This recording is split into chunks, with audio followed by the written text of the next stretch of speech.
Иако вработените во Медиумската информативна агенција имаат финансиски план за оваа година за зголемување на платите без екстра трошоци од буџетот, владата ги игнорира. Затоа вработените во оваа државна новинска агенција денеска ја искористија предвидената получасовна пауза во работата да излезат на предупредувачки протест. Незадоволни се поради тоа што земаат подпросечни плати, што не се зголемени последниве 4 години. А како што рекоа, од синдикалната организација на МИА, владата нивното барање за повисоки плати со месеци не го става на дневен ред. Од тие причини веќе имаат одлив на кадар, а неодобрените нови вработувања резултираат со недостаток на кадар. Прв пат во 25 години постоење од МИА, вработените се принудени преку протест да барат остварување на нивните права.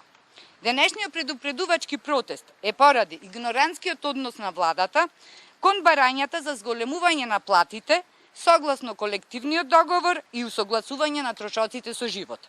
Поддршка на протестот добија од самостојниот синдикат на новинари и медиумски работници.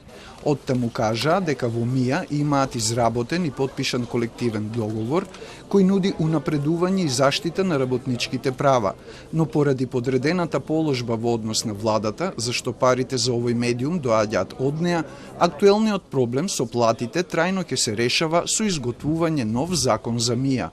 Со кој еднаш за секојаш ќе се раскине таа врска на финансирање влада медиум, а буџетирањето на МИА ќе биде со процент предвиден, договорен однапред, односно со пари на граѓаните, и граѓаните ќе ја плаќаат содржината и контентот што го произведува МИА, а не владата. Доколку не добијат дозвола од владата за повисоки плати, од синдикалната организација на МИА најавија радикализирање на протестите, а од владата велат дека информацијата за посебната постапка за усогласување на платите за вработените во МИА е во владина процедура и на една од наредните седници ќе се донесе одлука, пошто јавноста ќе биде информирана.